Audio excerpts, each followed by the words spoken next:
வணக்கம். 7:2 உள்ள விரிவானம் பற்றி பார்ப்போம். சரியா? அதாவது ஒரு ஸ்டோரி, கிழவனும் கடலும் அப்படின்னு சொல்லி ஒரு ஸ்டோரி உங்களுக்கு கொடுத்துருக்காங்க. அந்த கதையை பற்றி நான் உங்களுக்கு சொல்லித்தரேன். சரியா? மனிதன் இயற்கையோடு போராடி கொண்டிருக்கிறான். அதாவது எப்பவுமே ஒரு மனுஷன் வந்து இயற்கையோட தான் ஒத்து போக முடியும் இல்லையா? இயற்கை எப்படி இருக்கோ, இயற்கைன்னா என்னது? மலைகள், காடுகள், கடல்கள், இந்த மாதிரி இதெல்லாம் தான் இயற்கைகள். சரியா? அந்த இயற்கைகளோட தான் மனுஷன் என்ன செய்ய முடியும், சேர்ந்து வாழ முடியும் இல்லையா? இப்படிப்பட்ட அந்த நேரங்களில் வந்து சில நேரங்களில் வந்து இயற்கை வந்து என்ன செய்யும், நம்ம நினைக்கிறதுக்கு மாறாக செயல்படும் இல்லையா? சில நேரங்களில் வந்து அதிகமான புயல்கள், காற்று இந்த மாதிரி எல்லாம் வரும்போது வந்து இயற்கை வந்து மாறுபடும்.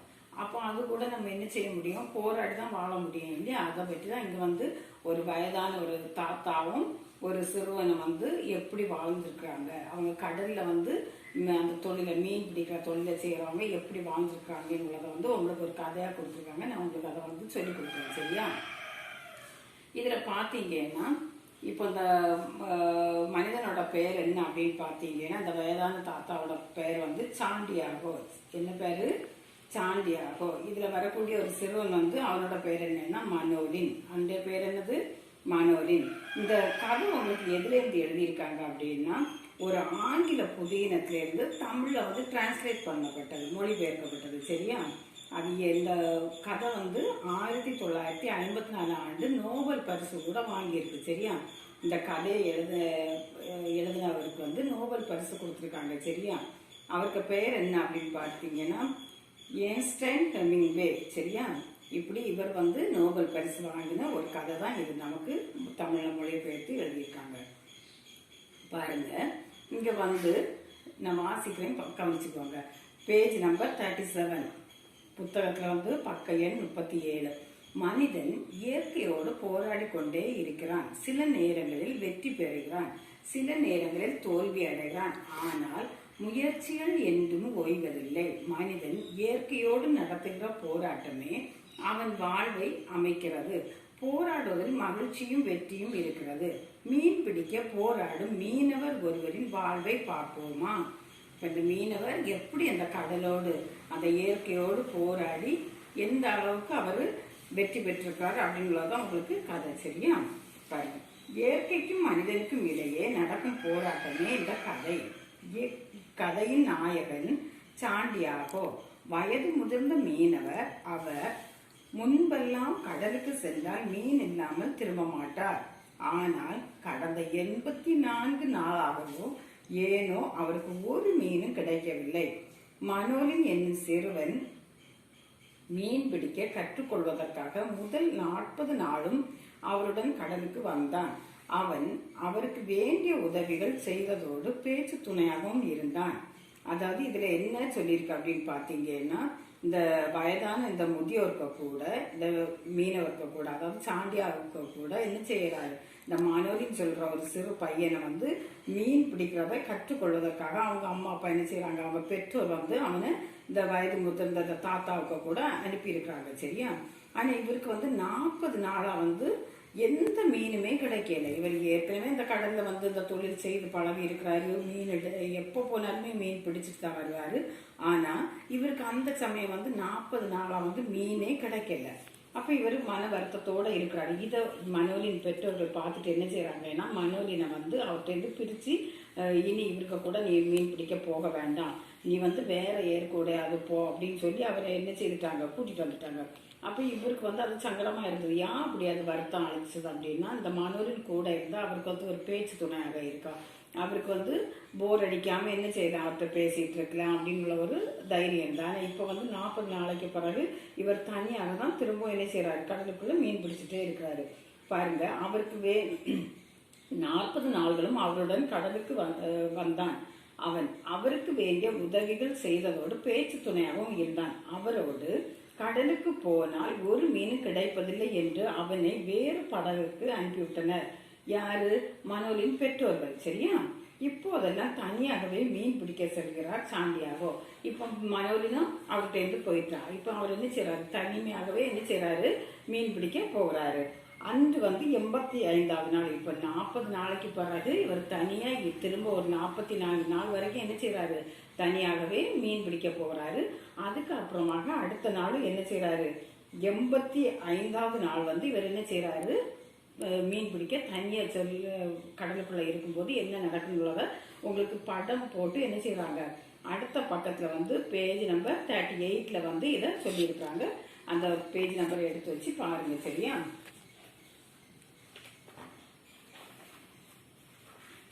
Page number 38. இதில் வந்து பாருங்க, அழகா ஒவ்வொரு படமா கொடுத்து என்ன செய்திருக்காங்க, அவர் எந்தெந்த சூழ்நிலை எப்படி எப்படி மேற்கொள்கிறார் அப்படின்னு சொல்லி இதில் வந்து பர்டிகுலராக வந்து அதை படம் பிடிச்சு போட்டிருக்காங்க. பார்ப்போம். கடலுக்கு மீன் பிடிக்க செல்கிறார் சாண்டியாகோ. எனக்கு மீன்கள் கிடைக்கவே கிடைக்காது என்று எல்லோரும் சொல்லுகிறார்கள். அதை மாற்றி காட்ட வேண்டிய இப்போ இவருக்கு மீன் பிடிக்கணும்னுள்ளது இவரோட நோக்கம். அப்போ மக்கள் எல்லாம் என்ன சொல்றாங்க, இவரை பார்த்து இவருக்கு மீன் கிடைக்கவே கிடைக்காது. ஏன் அப்படி சொல்லியிருப்பாங்க, கிட்டத்தட்ட 84 நாட்களா வந்து இவருக்கு மீனே கிடைக்கல. அப்ப இவரு ஒவ்வொரு நாளும் மீன் கிடைக்காம இருந்தா நம்ம என்ன சொல்லுவோம், நம்ம கூட அப்படிதான் சொல்லுவோம், இல்லையா சரி இனி இவர் எங்க வின் பண்ண போறாரு, இவருக்கு என்ன சக்சஸ் பண்ண முடியும், இப்படிதான் இருக்கும் அப்படின்னு சொல்லுவோம். இல்லையா அதே மாதிரிதான் இவரையும் மக்கள் சொல்றாங்க. ஆனா இவர் என்ன செய்யறாரு பாருங்க, அடுத்த படத்தை பாருங்க. தூண்டிலிட்டு காத்திருக்கிறார், தனியாக வந்திருக்க கூடாது, பேச்சு துணைக்கு மனோலின் இருந்தால் எவ்வளவு நன்றாக இருந்திருக்கும். இப்ப ஒரு மனசுக்குள்ள ஒரு வருத்தம் என்ன, மனோலினாவது இருந்தா நமக்கு பேச்சு துணைக்கு ஆள் இருந்திருக்கோம், இல்லை நமக்கு ஏதாவது சின்ன சின்ன சப்போர்ட் செய்திருப்பான். இப்ப அவனே இல்லை, சரி இனிமே நம்ம என்ன செய்வோம், தனிமை இருந்து எப்படியாவது மீன் பிடிச்சு சாதிச்சு காட்டணும் அப்படின்ற ஒரு அந்த வைராக்கியத்தோட இவர் என்ன செய்யறாரு, தூண்டில போட்டுட்டு அப்படியே காத்திருக்கிறாரு. அடுத்த நாள் ஆடுறாருங்க. 3வது படத்தை பாருங்க. இரவு முழுவதும் கடலில் இருந்து விட்டேன், ஒரு மீனும் சிக்கவில்லையே, ஆனது ஆகட்டும், இனி நான் மீன் இல்லாமல் கரை திரும்ப போவதில்லை. அப்ப இவருக்குள்ள ஒரு முடிவு எடுத்தாச்சு. இவர் என்ன வந்தாலும் நான் மீன் பிடிச்சிட்டு தான் போவேன்னு சொல்லி இவர் உறுதியா இருக்கிறாரு. இது வந்து 3வது படத்துல மறுநாள் காலையில நடக்கிற ஒரு விஷயம். அடுத்தது நண்பகல் மத்தியானம் நடக்கிற ஒரு சம்பவத்தை சொல்லி இருக்கிறாரு. தூண்டில் கயிறு அசைகிறது, அடடே தூண்டில் கயிற்றை ஏதோ இழுப்பது போல் இருக்கிறது, ஏதோ மீன் தான் வந்திருக்கும் என நினைக்கிறேன். இப்ப இவரு ஒரு மத்தியான நேரத்துக்கு வந்து இவர் தூண்டில போட்டு அப்படி இருக்கும்போது தூண்டில் வந்து அசையுது. தூண்டில்னா எல்லாருக்கும் தெரியும் தானே என்னன்னு, மீன் பிடிக்கிறதுக்கு பயன்படுத்தக்கூடிய ஒரு கருவி. அது என்னது, ஒரு கம்புல வந்து ஒரு உயர் கம்பு கட்டி அதுல வந்து ஒரு கொக்கி வச்சு அந்த கொக்கியில வந்து ஒரு பீஸ் மீன் அல்லது சின்ன சின்ன மீன் புழுக்கள் இதெல்லாம் வந்து சொல்லி வச்சிருப்பாங்க இல்லையா. அப்படி வைக்கும்போது அந்த மீன்கள் பெரிய பெரிய மீன்கள் என்ன செய்யும், அதை சாப்பிட்றதுக்காக அதுக்கு உணவுன்னு சொல்லி ஓடி வந்து என்ன செய்யும், அந்த கொக்கி கீழே இருக்கிற அந்த மீன் அல்லது மீன் துண்டுகளை என்ன செய்யும், சாப்பிட வரும். அப்படி சாப்பிட வரும்போது அது என்ன செய்யும், அந்த தூண்டில் வந்து அசையும் போது இந்த மீனவர்கள் என்ன செய்வாங்க, அதை அப்படியே தூக்கி எடுத்துருவாங்க இல்லையா. அதுதான் ஒரு மீன் பிடிக்கக்கூடிய ஒரு கருவியாக அவங்க பயன்படுத்துறாங்க, தூண்டில் மீன். சரியா, நீங்க இதை தவிர வேற உண்டு, வலைகள் எல்லாம் விரிச்சு வலைகள் போட்டு மீன் பிடிக்கிறாரு. ஆனா இங்க வந்து இவர் வந்து தூண்டில தான் பிடிக்கிறாரு. சரி, அப்ப தூண்டில்னா ஒவ்வொரு மீனால தான் மேக்சிமம் பிடிக்க முடியாது. சரியா, வலைகள் சொல்லும் போது வலைகள் வந்து அதிக மீன்கள் பிடிக்க முடியும். அடுத்தது 5வது படத்தை பாருங்க. வா வா மீனே, தூண்டில் முள்ளில் உனக்காக சூரிய மீன் மாட்டி வைத்திருக்கிறேன், சாப்பிடு சாப்பிடு, அப்போது தானே நீ என்னிடம் மாட்டுவாய், வா வா, அப்படித்தான் வா அப்படின்னு சொல்லி இவர் இந்த தாத்தா என்ன செய்யறாரு, இந்த வயது முதிர்ந்த முதியவர் வந்து ரொம்ப அப்படி வேகமாக அப்படி ஒரு ஆர்வத்தோட ஆசையோட என்ன செய்யறாரு, மீனே நீ இன்னைக்கு வந்து மாட்டிக்கிட்டியா, இந்த நீ வந்து இன்னைக்கு கண்டிப்பா எனக்கு நீ வந்துடுவ, நான் உனக்கு அதுக்காக தான் என்ன செய்திருக்கேன், அந்த தூண்டில வந்து சூரிய மீனை பொறுத்து வச்சிருக்கேன், நீ நல்லா சாப்பிட்டுட்டு என்கிட்ட வந்துரு அப்படின்னு சொல்லி இவர் வந்து மனசுக்குள்ள அப்படியே அந்த எண்ணத்தை வந்து வெளிப்படுத்துறாரு. சரியா, அப்புறம் வந்து பாருங்க, தூண்டில் மீது சிக்கி கொள்கிறது, தூண்டிலை வேகமாக இழுக்கிறது, நிச்சயமாக இது பெரிய மீனாக தான் இருக்க வேண்டும். அப்ப இவருக்கு போற நிச்சயம் வந்துட்டு ஒரு நம்பிக்கை வந்துட்டு, கண்டிப்பா இது வந்து மீன் தான், அவருக்கு அதுல பெரிய மீனா தான் இருக்காரு, ரொம்ப ஃபாஸ்டா இழுக்கிற மாதிரி எல்லாம் இருக்கிறப்ப வெயிட்டா இருந்த மாதிரி இருக்கு அப்படின்னு இழுத்து இழுத்து பாக்குறாரு. அடுத்த பேஜ் நம்பர் பாருங்க, பேஜ் நம்பர் 39 வந்து முதல் படத்தை பாருங்க. 7வது படத்தை பாருங்க. மீனை படகுக்குள் இழுக்க முயற்சி செய்தார், முடியவில்லை. மீனை ஏன் இப்படி தூண்டிலை இழுக்கிறாய், என்னையும் கடலுக்குள் இழுத்து தள்ளிவிட பார்க்கிறாயா அப்படின்னு சொல்லி கேட்கிறாரு. இவர் என்ன சொல்றாரு, மீன் கிட்ட இப்ப பேசுற மாதிரி பண்றாரு பாருங்க. மீனை பார்த்து சொல்றாரு. மீனை வந்து இவருக்கு இப்போ படகுக்குள்ள இழுத்து எடுக்கணும். மீன் வந்து என்ன செய்யுது, ஐயோ எப்படியாவது நம்ம தப்பி போடுமேன்னு சொல்லி மீன் தண்ணிக்குள்ள இழுத்துட்டு இருக்குது. சரி, அப்படி 2 பேரும் மாறி மாறி போராட்டமா இருக்கிறாங்க. ஏன்னா மீன் வந்து பெரிய மீன், நல்ல வெயிட்டா இருக்கு. அப்ப இவர் இழுக்கும் போது மீன் அங்க இருக்குது. அப்ப வந்து ஒரு பேலன்ஸ் இல்லாம இவர் பயந்துட்டே இருக்கிறாரு பாருங்க.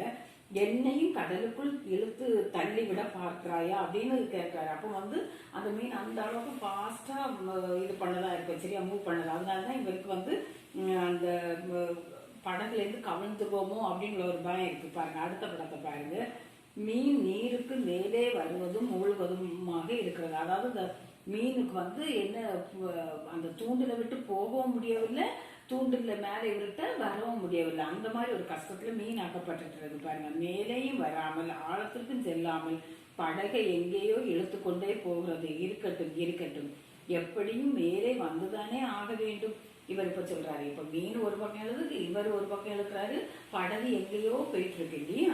சரி, எப்படினாலும் நீ என்ன செய்யலாம், எனக்கு வந்துதான் ஆகணும். ஏன்னா தூண்டில் அந்த கொக்கியில மாட்டிட்டு இல்லையா, இனி ஈஸியா வந்து அதுக்கு தண்ணிக்குள்ள போக முடியாது. சரியா, அடுத்தது சாயங்கால நேரம் ஆகுது பாருங்க. ஈவினிங் டைம் என்ன நடக்குன்னு பார்ப்போம். பசியும் சோர்வும் என்னை வாட்டுகின்றன. நண்பகல் தூண்டிலில் சிக்கிய மீன் 4 மணி நேரமாக என்னிடம் ஆட்டம் காட்டுகிறது. அப்போ இவர் வந்து மத்தியான டைம்ல வந்து கிடைச்ச மீன் வந்து, அதாவது மத்தியானம்னா நமக்கு தெரியும் இல்லை, லஞ்ச் டைம்ல கிடைச்ச மீன் வந்து சாயங்காலம் வரைக்கும் இப்ப இவர்கிட்ட மேல படகுல வந்து சேரலை. இன்னும் இவர் ஒரு பக்கம் இழுக்க, அது ஒரு பக்கம் இழுக்க 4 மணி நேரமா போராட்டம் நடக்குது. அந்த போராட்டத்துல இவர் என்ன செய்துட்டாரு, நல்ல டயர்ட் ஆகிட்டாரு, சோர்வடைஞ்சு. இப்ப இவருக்கு என்ன செய்யுது, களைப்பு வந்து தூங்குறது மாதிரி இவர் என்ன செய்யறாரு, அந்த சோர்வுல அப்படியே அயர்ந்து போயிருக்காரு பாருங்க. அடுத்த படம் பாருங்க. மீன் அசைவின்றி இருக்கிறது.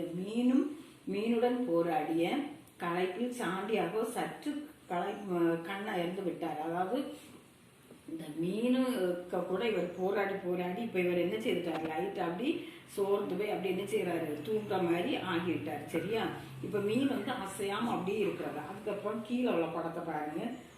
மீன் மீண்டும் தூண்டிலை இழுக்கிறது. சாண்டியாகோவின்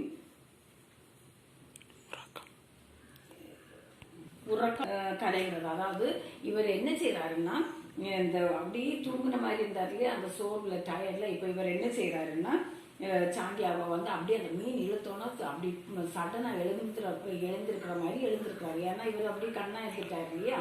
அப்படி இருக்கும்போது இந்த மீன் என்ன செய்து பார்த்து, ஓ இரவு முழுவதும் தூக்கம் இல்லாததால் என்னை அறியாமல் தூங்கி விட்டேனே, இனியும் சும்மா இருக்க முடியாது, இனி நான் என்ன செய்ய முடியாது, உனக்காக சும்மா எல்லாம் இருக்க முடியாது, நான் எப்படியா அந்த மீனை வந்து இழுத்து எடுத்துருவேன்னு சொல்லி அவருக்கு ஒரு புது உற்சாகம் வருது பாருங்க. இந்த உற்சாகத்துல என்ன சொல்றாரு பாருங்க, அப்படித்தான் ஆகட்டும், மேலே வா என்று என்னிடமிருந்து உன்னால் தப்பி வைக்கவே முடியாது. இப்போ இவருக்கு அந்த டயர்டு மாறி அந்த கொஞ்சம் தூங்கி எழும்புனோன்னா இவருக்கு ஒரு புதிய உற்சாகம் வந்துட்டு இப்போ மீனை தூக்கி அப்படியே மேலே எடுக்கிறாரு. ஏன்னா நம்ம நினைக்கிற அளவுக்கு அந்த மீன் வந்து அவ்வளோ சின்னதெல்லாம் கிடையாது, பயங்கர பெரிய மீன். அப்போ இவரால் தனியாக அதை செய்திருக்காருன்னா நம்ம வந்து பாராட்ட வேண்டிய ஒரு விஷயமா இருக்கு பாருங்க. அடுத்த பேஜ் நம்பர் எடுங்க. பேஜ் நம்பர் 40க்கு வாங்க. சாண்டியாகோ தூண்டிலை எடுக்கிறார். மீன் முதலாக நீருக்கு மேலே துள்ளி குதிக்கிறது. ஆகா, தூண்டிலில் மாட்டியது நீதானா, இப்போதுதான் உன்னை முழுமையாக பார்க்குவேன். அடே அப்பா, எவ்வளவு பெரிய மீன்.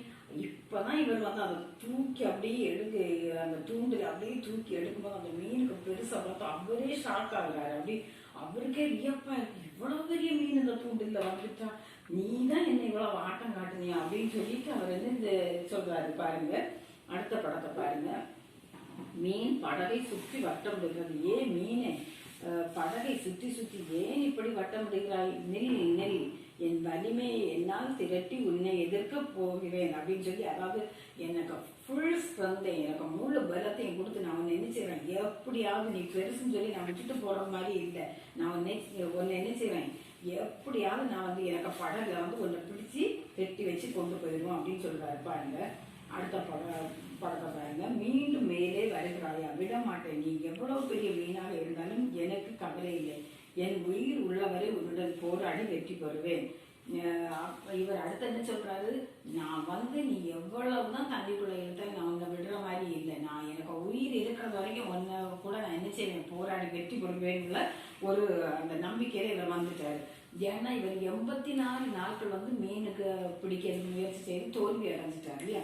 அதனால 85ஆவது நாள் ஒரு மீன் கிடைச்சிருக்கு, விடுவாங்களா யாராவது? விட முடியாது இல்லையா. இதுதான் இங்க வந்து சொல்லியிருக்காங்க பாருங்க. அடுத்தது பாருங்க, நான் சாப்பிடவும் இல்லை தூங்கவும் இல்லை, இத்தனை மணி நேரமாக உன்னிடம் போராடுகிறேன், ஏன் இப்படி துள்ளுகிறார்? இவருக்கு இப்போ கோபம் வேற வந்துட்டு, நான் சாப்பிடவே இல்லை தூங்கவே இல்லை, ஒரு மீன் பிடிப்பதற்காக நான் எவ்வளவு கஷ்டப்பட்டு இருக்கிறேன், நீ ஏன் என்ன இப்படி கஷ்டப்படுத்துற அப்படின்னு மீன்கிட்ட கோவப்படுறாரு. லாஸ்ட் பாருங்க, உன் உயிரை காப்பாற்றிக் கொள்ள நீ போராடுகிறாய், நான் என் இலக்கை அடைய போராடுகிறேன், இந்த போராட்டத்தின் முடிவில் ஒன்று நான் உயிரோடு இருப்பேன் அல்லது நீ இருப்பாய்.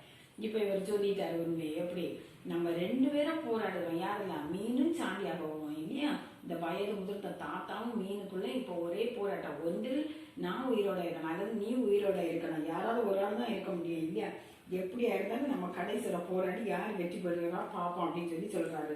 40வது பக்கம் லாஸ்ட் படம் பாருங்க.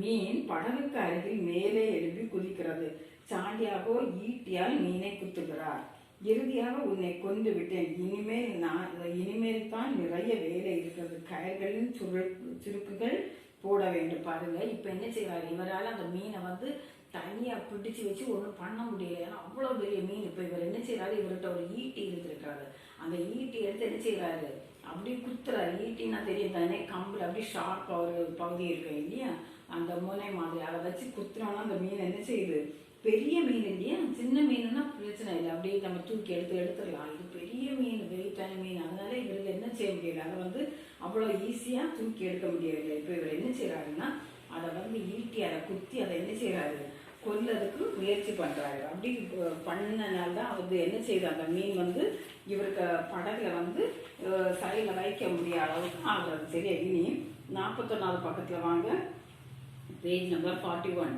மீனின் நீளம் அதிகமாக இருந்ததால் அதை படகின் பக்கவாட்டில் கட்டுகிறார், எனக்கு மீன் கிடைக்காது என்று எல்லோரும் சொன்னார்கள், பார்த்தீர்களா, வலை இல்லாமல் இவ்வளவு பெரிய மீனை யாராவது பிடித்ததுண்டா, விடாமுயற்சியின் பயனை இன்று நான் உணர்ந்தேன். இப்ப இவர் சொல்றாரு பாருங்க, இவ்வளவு பெரிய மீனா, உண்மையிலே ஆச்சரியம் தான். ஒரு தூண்டில் வந்து இவ்வளவு பெரிய மீன் கிடைச்சதுன்னா அது ஒரு ரொம்ப ஒரு ஆச்சரியமான ஒரு விஷயம் தான். பாருங்க இவர் என்ன செய்யறாரு, அவர் சொல்ற இதுல வந்து பாத்தீங்களா, எனக்கு மீன் கிடைக்காதுன்னு சொல்லி அவரை வந்து எல்லா மக்களும் சொன்னாங்க, ஆனா வந்து இவருக்கு இவ்வளவு பெரிய மீன் வலை இல்லாமலே கிடைச்சிருக்குன்னு ஆச்சரியமா இருக்கு இல்லையா. பாருங்க அதான் அவர் சொல்றாரு, இந்த விடாமுயற்சியின் பயனை இன்று நான் உணர்ந்தேன் அப்படின்னு சொல்லி சொல்றாரு. அடுத்த படத்தை பாருங்க. அப்பொழுது படகை நோக்கி சுறா மீன் வருகிறது, நான் பிடித்த மீனை சாப்பிடவாய் வருகிறாய், என் ஈட்டிக்கு நீயும் இரையாக வேண்டியதுதான் அப்படின்னு சொல்லி அடுத்தது பாருங்க, ஒரு சுறா மீன் வருது, அதையும் இவர் என்ன செய்யறாரு, ஈட்டியால குத்துறாரு, இந்த மீனை சாப்பிடவா வர, இல்லை நீ என் ஈட்டிக்கு வந்து நீயே இரையாகிரும் அப்படின்னு சொல்லி அந்த மீனை இவர் என்ன செய்யறாரு, ஈட்டியால குத்துறாரு. அடுத்த படத்தை பாருங்க. மேலும் சில சுறா மீன்கள் வருகின்றன, நான் பிடித்த மீனை அவ்வளவு எளிதாக பறி கொடுத்து விட மாட்டேன் அப்படின்னு சொல்லி இவர் என்ன சொல்றாரு, மற்ற மீன்கள்கிட்டையும் சொல்றாரு, நான் வந்து இவ்வளவு கஷ்டப்பட்டு பிடிச்சிருக்கேன், இனி இந்த மீனை வந்து நான் அவ்வளவு ஈஸியா என்ன செய்ய மாட்டேன், விட மாட்டேன் அப்படின்னு சொல்லிட்டு இவர் அந்த மீனை வந்து என்ன செய்திருக்கிறாரு, அடுத்த படத்துல பாத்தீங்கன்னா தெரியும், அந்த படகுக்கு சைட்ல என்ன செய்யறாரு, பக்கவாட்டுல வந்து அந்த மீனை கயிறு போட்டு கட்டி வச்சிருக்காரு இல்லையா. இப்ப அந்த மீனை சாப்பிட்றதுக்கு எல்லா மீன்களும் என்ன செய்யுது, திரும்ப வருது. பாருங்க என்ன ஒரு போராட்டம்.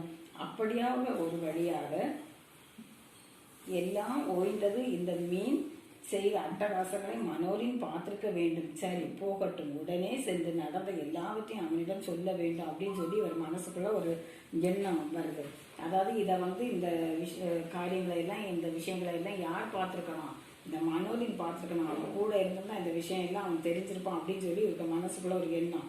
ஏன்னா இந்த மீன் பெரிய மீனா இருக்கிறதுனால இதை படகுக்குள்ள வச்சவும் முடியல. இவர் என்ன செஞ்சிருக்காரு, சைட்ல படகுக்கு சைட்ல வந்து பக்கவாட்டில் வந்து வச்சு கட்டி இருக்கிறதுனால மற்ற மீன்கள் எல்லாம் இதை இறைய நினைச்சு என்ன செய்யுது, சாப்பிட வருது இல்லையா. அப்ப இவர் என்ன செய்யறாரு, மற்ற மீன்களோடு போராடி ஈட்டியால குத்தி அதை என்ன செய்யறாரு, அந்த படகை வந்து நகர்த்தி கொண்டே வராரு. இதை என்ன மனோரின் பார்த்துருக்கணும் அப்படின்னு சொல்லி இவர் வந்து மனசுக்குள்ள நினைச்சிட்டு வராது. அடுத்த படத்தை பாருங்க. லாஸ்ட்ல ஒரு வழியாக கரைக்கு வந்து விட்டேன், மிகவும் களைப்பாக இருக்கிறது, சரி படகை இழுத்து கட்டுகிறேன் அப்படின்னு சொல்லி கரையில கொண்டு வந்து இப்ப படகை என்ன செய்யறாரு, இழுத்து கரையில கட்டுறதுக்கு முயற்சி பண்ணிட்டு இருக்காரு. அடுத்த லாஸ்ட் படத்தை பாருங்க. என்ன இது, சுறாக்கள் தின்றது போக கடைசியில் மீனின் தலையும் அதன் எலும்பும் தான் மிஞ்சி உள்ளதா அப்படின்னு சொல்லி இவருக்கு வந்து என்ன செய்யறாரு, மீனை பிடிச்சி சைடில் கட்டி வச்சுட்டு இவர் என்ன செய்யறாரு, படகை ஓட்டிகிட்டே வராது இல்லையா. இப்போ படகுல வந்து மீன் இருக்குது அப்படின்னுள்ள நம்பிக்கை இவருக்கு உண்டான, அந்த மீன் எப்படி இருக்கு அப்படின்னுള്ളത് இவருக்கு தெரியாது சரியா. ஏன் அப்படின்னா இந்த மீனை வந்து படகுக்கு சைடில் கட்டினதுனால மற்ற எல்லா மீன்களும் என்ன செய்திருக்கு, இதை வந்து சாப்பிட்டு இப்போ கடைசியில் பார்த்தா அந்த மீனை கடையில் கொண்டு வந்து சேர்க்கும் போது படகுல இருந்து பார்க்க நேரம் அந்த மீனுக்கு எலும்பு கூடுகள் தான் இருக்குது, அந்த தலையும் எலும்பு கூடுகள் தான் இருக்குது பாருங்க. படகோடு இருந்த மீனை யார் பார்க்குறா, இந்த சாண்டியாகோ வயது முதிர்ந்த இந்த முதியவர் பார்க்குறாரு. பார்க்கும்போது அங்கே எப்படி இருக்காது, எலும்பும் மீனுக்கு தலையுமா தான் இருக்குது. அடுத்த பேஜுக்கு வாங்க, பேஜ் நம்பர் 42ல் முதல் படத்தை பாருங்க. வீட்டில் சாண்டியாகோவை காண மனோலின் வருகிறார். இப்போ இவர் வந்து படகை வந்து கொண்டு சாயல நிறுத்திட்டு மீன் என்ன செய்திருக்கிறாரு, அப்படி அவுத்து பார்க்கலாம் அப்படின்னு நினைச்சிட்டு இருக்கும்போது வீட்டில் இருந்து யார் ஓடி வாரா, இந்த மனோலின் ஓடி வாராரு. மனோலின் ஓடி வாரா தாத்தாவை பார்க்கறது. தாத்தா உன்னை பார்க்கத்தான் ஓடி வந்தேன் அப்படின்னு சொல்லி தாத்தாட்ட சொல்றாரு.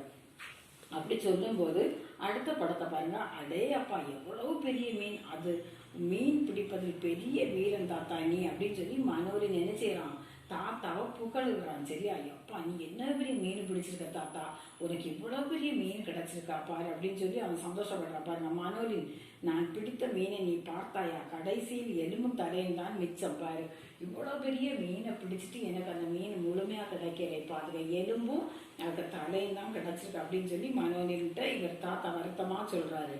அதுக்கு மனோலின் என்ன சொல்றா பாருங்க, லாஸ்ட் படத்தை பாருங்க.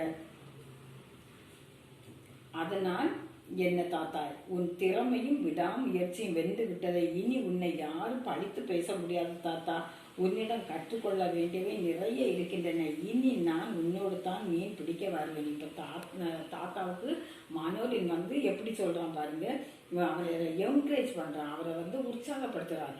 தாத்தா நீ எவ்வளோ பெரிய மீன் பிடிச்சிருக்க தாத்தா, இப்படி யாராவது பிடிச்சிருக்காங்களா, யாருமே கிடையாது, நீ தான் இவ்வளோ பெரிய மீன் பிடிச்சிருக்க, அப்போ நீ எவ்வளோ பெரிய ஆள், நீ வந்து உன்னை யாருமே ஒன்று மோசம் நீ மீன் பிடிக்க முடியாதவன் அல்லது திறமை இல்லாதவன்னு யாருமே சொல்ல முடியாது, அவ்வளோ பெரிய நீ சாதனையாக இந்த மீனை பிடிச்சிட்டு வந்திருக்க அப்படின்னு சொல்லி தாத்தாவை பாராட்டி, இனி நான் உன் கூட தான் என்ன வந்தாலும் மீன் பிடிக்க வருவோம் அப்படின்னு சொல்லி ஒரு முடிவுக்கு யார் வந்துட்டா, மனோலின் வந்துட்டா. அதை பார்த்து கேட்கும்போது தாத்தாவுக்கும் சந்தோஷமாக இருந்திருக்கிறேன் இல்லையா. எப்படி தான் வந்து நம்ம வந்து நம்ம வாழ்க்கையில் எவ்வளோ கஷ்டம் வந்தாலும் நம்ம சோர்ந்து போகாமல் நம்ம என்ன செய்யலாம், விடாமுயற்சியோடு நம்ம போராடி என்ன செய்ய வேண்டும், வெற்றி பெற வேண்டும். ஏற்கனவே நான் உங்களுக்கு முதல்ல சொன்னது மாதிரி இயற்கையோடு நம்ம போராடி என்ன செய்ய வேண்டும், வெற்றி பெற வேண்டும் சரியா. இயற்கை வந்து சில நேரங்களில் நமக்கு சாதகமாகவும் அமையும், சில நேரங்களில் பாதகமாகவும் அமையும் இல்லையா. எப்படி இருந்தாலும் நம்ம என்ன செய்ய வேண்டும், இயற்கையோடு போராடி வெற்றி பெற வேண்டும். நம்ம விடாமுயற்சி வந்து நமக்கு ஒரு நாள் வெற்றி தரணுள்ளதான் இந்த கதை வந்து நமக்கு வெளிப்படுத்துது. உங்களுக்கு பிடிச்சிருக்கோன்னு நினைக்கிறேன். இதில் ஏதாவது சந்தேகங்கள் இருந்தால் அடுத்த வகுப்பில் வந்து நீங்கள் கேளுங்க சரியா. நம்ம சூப்பர் இருக்கும்போது நான் உங்களுக்கு சொல்லித்தரேன் சரியா. சரி இதோட முடிச்சிடவா. சரி.